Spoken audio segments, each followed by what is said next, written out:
welcome to Chalk Talk with Teacher Jello.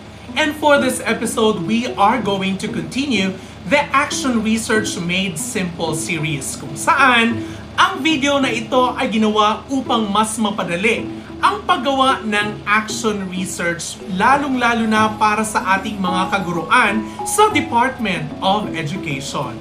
And for this episode, we are going to proceed to the next part of our action research proposal, and that is the action research methods. Kaya naman, let's begin! Once again, and welcome to Chalk Talk with me, Teacher Jello. And for this day, we are going to continue our discussion on the writing of action research proposal. In the previous episodes, we are done already with framing our action research title, making our context and rationale, making our action research question, and we are done with our proposed innovation, intervention, and strategy. And for this episode, we are going to proceed with the next part, which is the action research methods. So as you can see, in the proposed action research, the action research methods is part 5. And as you notice, action research method has 3 subparts, which are the participants, other sources of data, and information. That is the first one. For letter B, or the second subpart of the action research method, is data gathering method. And letter C is data analysis plan. So here are the 3 parts of the action research methods, as I mentioned a while ago, namely participants, other sources of data and information. So we are going to narrate in this part who are our participants, the sources of our data and information. So that also includes as to where you are going to conduct your action research. Second part is the data gathering method. So you're going to narrate to the readers as to how you are going to gather the data for your action research. And lastly will be the data analysis. Let us begin with the first part of the action research methods, and that is the participants' other sources of data and information. So basically, in this part, you are going to identify and tell the readers who your participants are and what will be the sources of your data and information. So we have an example here.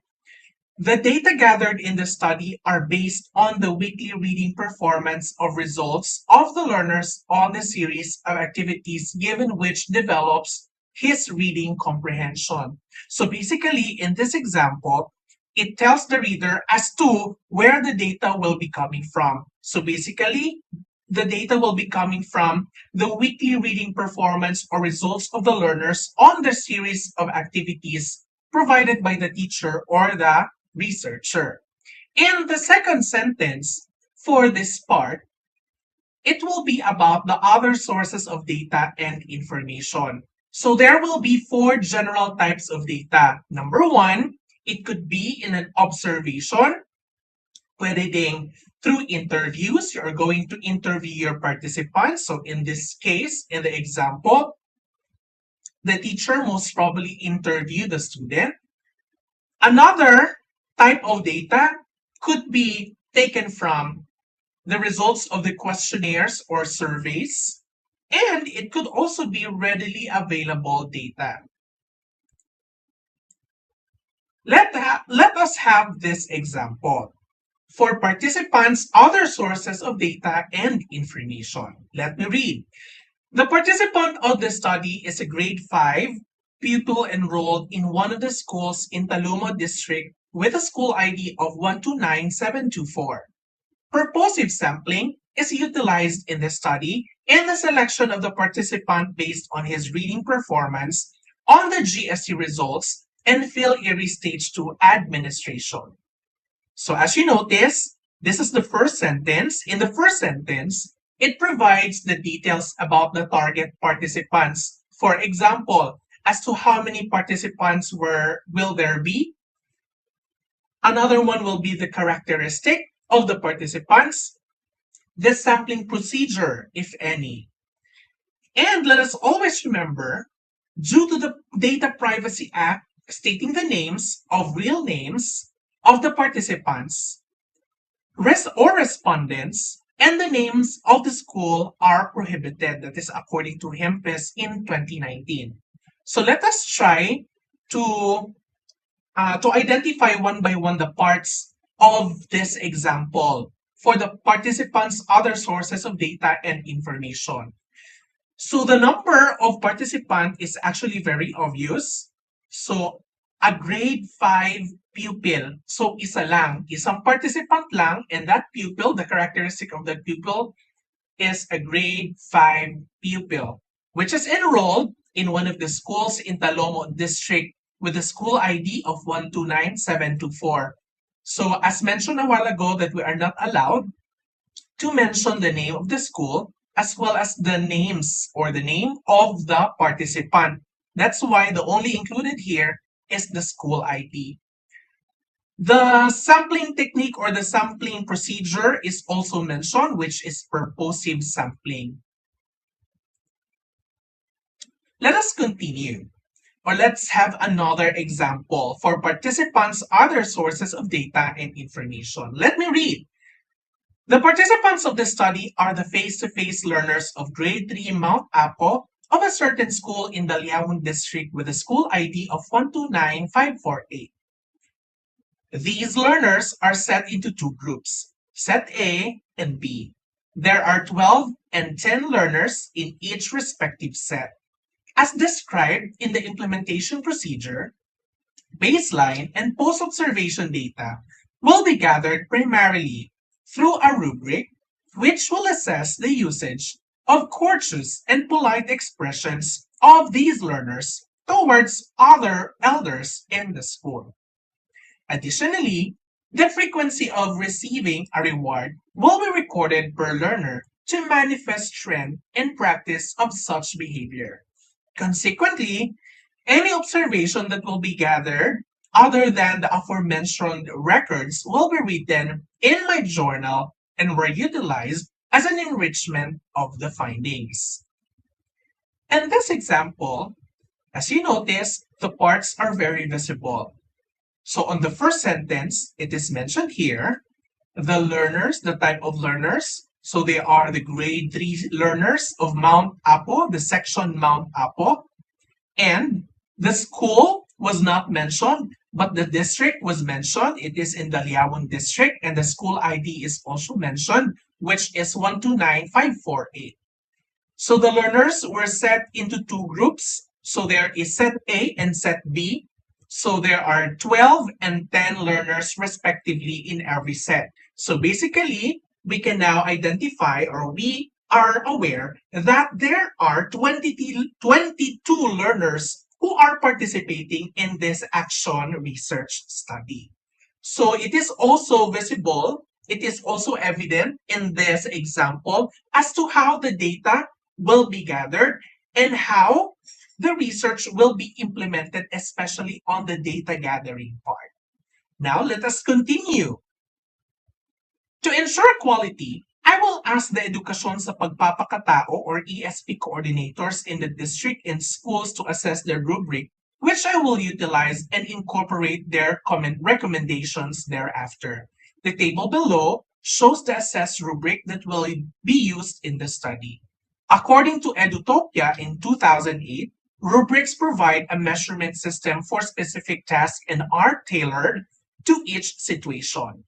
So, aside from narrating as to how you are going to data, it is very important that we need to be specific as well as to how the data will be gathered specifically. So in this case, the teacher will be using this rubric for assessing courteous and polite expressions. Let us have another example. The participants of this action research are the grade 5 learners of a school with the school ID 12688, Piedad District, Davao City Division. Primarily, this study will gather the data which focuses on the result of the quiz, a specific competency-based assessment. This instrument for assessment has undergone testing for validity and reliability. Similarly, other important sources of data to support the findings of the study, such as the observation notes and tracking forms, will also be utilized. Again, the parts are very evident in this example for participants' other sources of data and information. The number of participants is given, so there are 5 grade 5 learners of a particular school with a school ID 12688, and that is in Piedad District in Davao City Division. And the data as to how it will be gathered is also narrated. So it was explained explicitly and in detail. This time, let us proceed with the next part of the action research methods, and that is the data gathering methods. Let us have this example. After the gathering the results based on the GST and PhilErie Stage 2, the teacher had asked permission to the school principal to conduct a study through a formal letter. Consent participation was received from the learner. The planning and conceptualizing of the weekly action plan was undertaken. Afterwards is the reproduction of the needed materials. The intervention was conducted every day in order to ensure that my learner can benefit and improve his reading performance. Ethical guidelines were observed in the conduct of this study. No harm was inflicted to my learner. Informed consent was also given, and the confidentiality of the data was treated with utmost care. It is very important that in this part for the data gathering methods is we're going to enumerate and narrate as to how we are going to gather the data. Of course, as a researcher, we are aware that we need to ask permission first as to where we are going to conduct the study. So in this case, the researcher will be asking permission to the principal, but it would also be better if we're not only be asking permission from the principal, but also to the public schools district supervisor and to the schools division superintendent. That's why it is very important that our action research proposal will be submitted to the schools division office so that there is a proper approval of the conduct of the said action research in the respective school where you're going to conduct your study. Let us have another example. This study will be accomplished by first sending a letter asking permission and informing the public school supervisor, the school head, and the learners of the said class about the study. Attached to the letter is the rubrics and the list of rewards to choose from the school administrator's perusal. After which, gathering of baseline data will be initiated. Then, the implementation will commence as well as the gathering of data. Lastly, the said data will be analyzed thematically. So it is very evident the parts of the data gathering methods.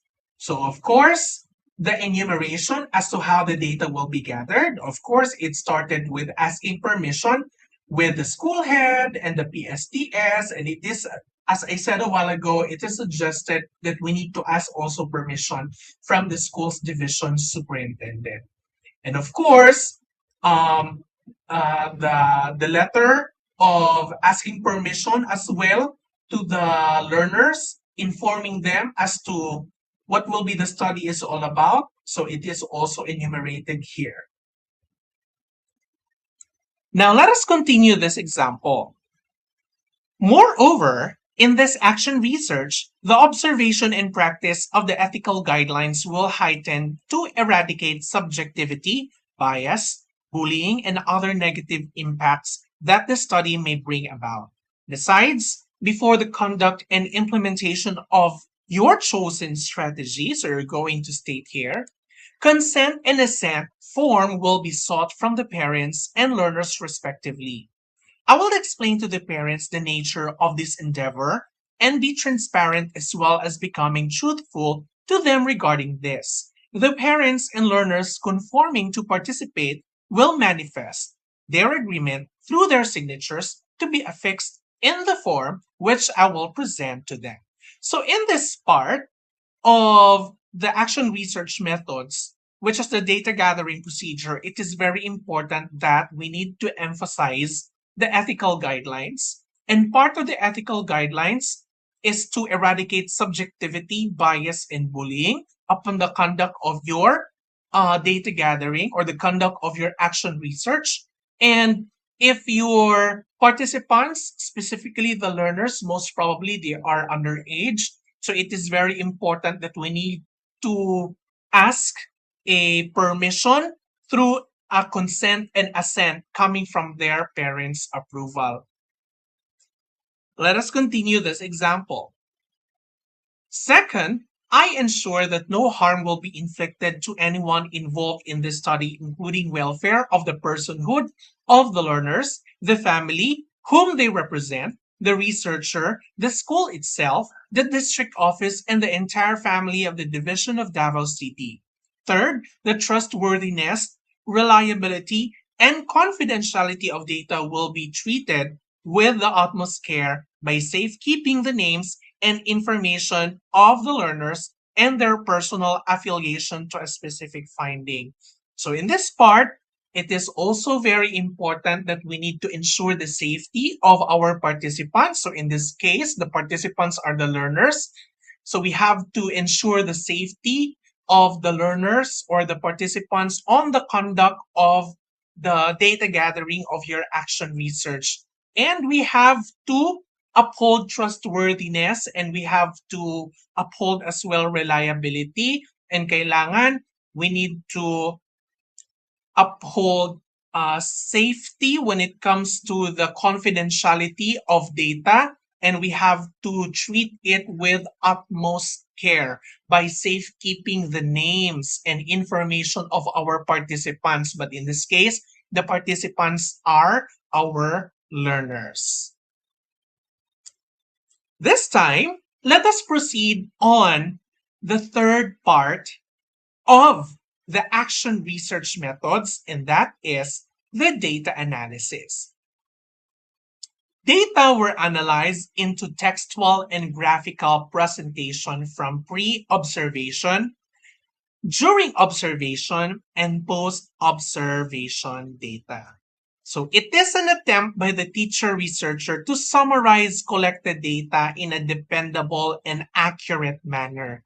And the type of data you collect will determine the data analysis technique you will use. So basically, in this part for the data analysis, we have to state here as to how we are going to treat the data, as to how we are going to analyze. So let's say, for example, our data is more on quantitative. So most probably we are going to use a simple statistical tools, so such as the mean, standard deviation, okay? So when it comes also, if our data is gathered through observation and interviews, so it is very important that we need to use qualitative way of analyzing our data, so we can use themes, something like that. So let's have an example. But before an example, let me read this first. For instance, if you collect narrative, descriptive, and non-numerical data such as field notes from observation or interviews, questionnaires, or pictures, so as I said a while ago, we have to use qualitative data analysis that suits best for your needs. And likewise, if you have collected scores and test results, you need to present your data in tabular or graphical presentation. Let's have an example. To depict the trend, data on the frequency of acquiring the reward will be depicted through text graphs. The data from the rubrics will be reflected through graphs as well, presenting separately the two sets of learners. Moreover, narrative text from other noteworthy observations will be shown during the conduct of the study will also be done. So it is very evident that there will be two types of data. There will be a numerical data, and there will also be data coming from the observation. So those numerical data will be coming from the result of the scoring in the rubrics, and the result or the data will be presented through graphs. And the text for the noteworthy observation will also be narrated, no, as to what are the results. Let's have another example. Based on the tracking form an online survey for the satisfaction rate in utilizing cloud repository, data was analyzed using the proper descriptive statistics and will be shown in graphs. In addition, a straightforward, simple theme analysis was applied to the participants' noteworthy observations and impression. So in this example, there are two types of data, numerical data, coming from the result in the satisfaction survey, which was conducted through online. The survey was based on the utilization of the cloud repository. So the researcher will be using descriptive statistics, no, to analyze the data, and later on it will be shown in graphs. And the other set of data will be analyzed through theme analysis, wherein this data are coming from the participants' noteworthy observations and impressions. So most probably, the way of gathering the data was through interview. Let us have another. Okay, so this example is the same. So let me just clarify that since we are about to write our action research proposal, in the examples that I have shown you, the texts were presented in a past tense, especially its verb. So that is actually wrong. So we will just have the verb in past tense if we have completed and conducted our action research. But since this is a proposal, our verbs must be in future tense. So we have to use such as will be analyzed, will be shown, will be conducted. So may will talaga siya. So always remember that. So this time, let me show you a complete example of the action research methods, the complete parts from parts A to C. So let's begin with part A, the participants, other sources of data and information. So let me read this. The participants of this study were the teachers at a certain school with the DepEd school ID of 129682. So basically, the participants are the teachers, and the school was not mentioned, but instead, the school ID is mentioned, which is 129682. And these teachers were involved in the process of encoding the raw score, whether they are advisors or academic teachers. So those are the characteristics of our participants, specifically our teachers. And it is very evident there were 17 teacher advisors and 2 academic teachers. So all in all, the participants, there are 19 participants.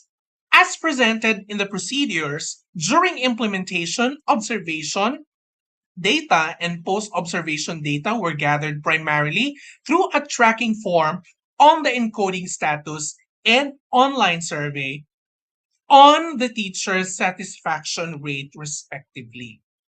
Let's proceed with the next part, which is the data gathering methods. This action research was accomplished by seeking permission to conduct the study by sending a letter addressed to the school principal. So mag-ask talaga ng permission. So if possible, you ask also permission to your PSDS and the school's division superintendent.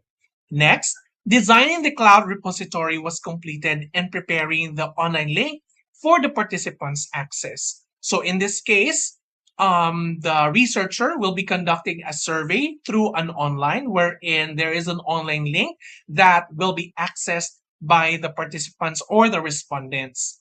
Then the orientation was given to the teachers on the undertakings that they will be going through. Afterwards, the conduct of encoding of the raw data of each learning area for GSA and proficiency level, utilizing the cloud repository and closely monitoring and recording the encoding status of the participants.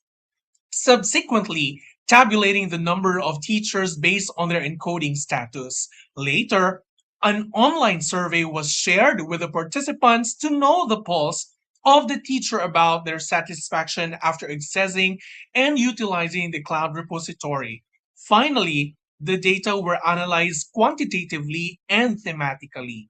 As the proponent of this action research, I personally adhere to the code of ethics that is essential to my undertaking. Pseudonyms were used in the study to protect the participants' identity and prevent the disclosure of their personal information. I made sure that no harm was inflicted to my participants. So it is very important that in data gathering methods that we need to enumerate the step-by-step process as to how we are going to gather the data, starting from asking permission on the data gathering or the conduct of your action research, down to adhering to the code of ethics or ethical considerations, and of course, by preventing the disclosure of personal information. So we have to be very particular on that.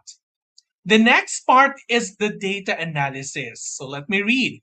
Based on the tracking form and online survey for the satisfaction rate and utilizing cloud repository, data was analyzed using the proper descriptive statistics and will be shown in graphs. In addition, a straightforward, simple theme analysis was applied to the participants' noteworthy observations and impressions. Since there are two types of data, the numerical and the text, which was gathered through the interview, the quantitative data will be presented or will be analyzed to descriptive statistics, and the result will be shown in graphs. And a straightforward, simple theme analysis will be used to analyze participants' noteworthy observations and impression. So that is how we are going to make our action research methods, consisting of its three parts, namely the participants, other sources of data and information. Second is data gathering methods. And lastly is the data analysis. So that would be all, and these are the references.